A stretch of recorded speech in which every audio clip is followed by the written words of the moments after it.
पीक वाढीसाठी अनेक घटक महत्त्वाचे आहेत। त्यात सर्वात महत्त्वाची असते माती।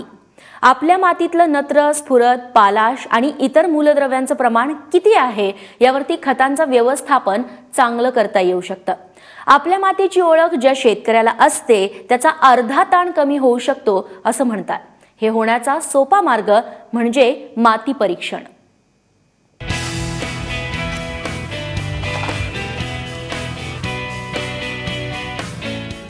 वाढत्या प्रदूषणाच्या समस्येमुळे जमिनीची गुणवत्ता कमी होते। पीक घेताना वापरण्यात आलेली रासायनिक खतं, कीटकनाशकं यामुळे जमिनीची गुणवत्ता खालावते। याचं प्रमुख कारण म्हणजे सतत एकच पीक घेणे। दरवर्षी सातत्यानं एकच पीक घेतल्याने जमीन नापीक होण्याची शक्यता असते। याला टाळण्यासाठी माती परीक्षण करणे हा उत्तम उपाय आहे। गावाजवळच्या माती परीक्षण केंद्रात माती नेऊन तपासून आणणं आवश्यक आहे। या परीक्षणामध्ये मातीत क्षार आणि इतर पिकांसाठी उपयुक्त अशी द्रव्य किती प्रमाणात आहेत हे जाणून घेता येतं। जमिनीमध्ये आपल्याला कुठल्या प्रकारचे खतं उपलब्ध आहेत किंवा नत्र किंवा स्फुरद, पालाश किंवा जमिनीचा सामू किंवा विद्युत वाहकता कशा प्रकारचे आहे हे सर्व जाणून घेण्यासाठी आपल्याला सर्वप्रथम मातीची तपासणी करून घेणे हे फार महत्त्वाचे आहे। भरमसाठ किमतीच्या वाढण्यानुसार आपण जे खतं देतो ते योग्य प्रमाणात आहे की नाही याची आपण सर्वप्रथम तपासणी करून घेणे फार गरजेचे आहे।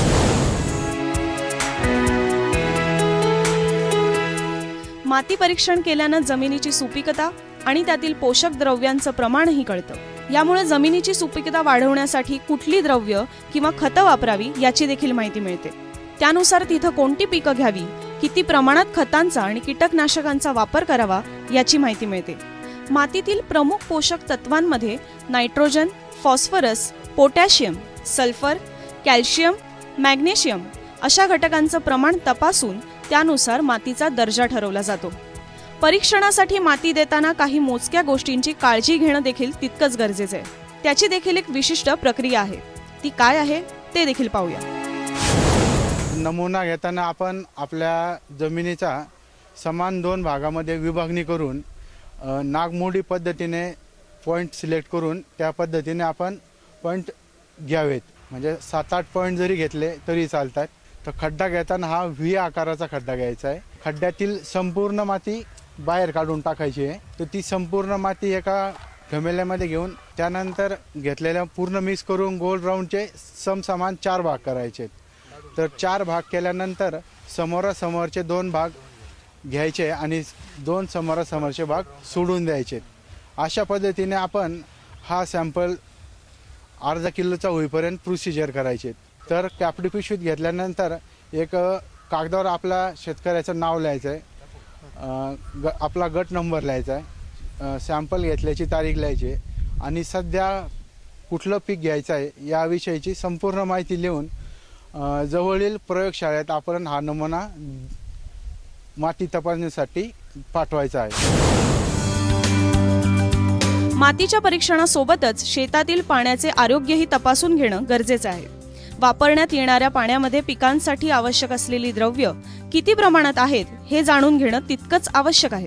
कमी पाणी आणि कमी खतं असल्यास कोणती पिकं जमिनीत उत्तम राहतील याचं निदान माती परीक्षणाने करता येतं।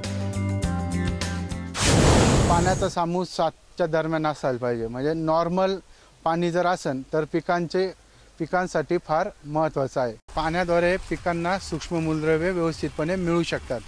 तर पाण्याचा नमुना घेताना हा सुरुवातीला सकाळी घ्यावा। म्हणजे ज्यावेळेस आपण मोटार चालू करतो विहिरीतून किंवा बोरची मोटार चालू करतो सुरुवातीच्या 5 मिनिटांमध्ये नमुना घेऊ नये। 5 मिनिटांनंतर नमुना घेण्यास हरकत नाही। प्रत्येक शेतकऱ्याने मातीचं आणि पाण्याचं हे परीक्षण केलं तर शेती उत्पादन नक्कीच वाढेल। ब्युरो रिपोर्ट, ABP माझा।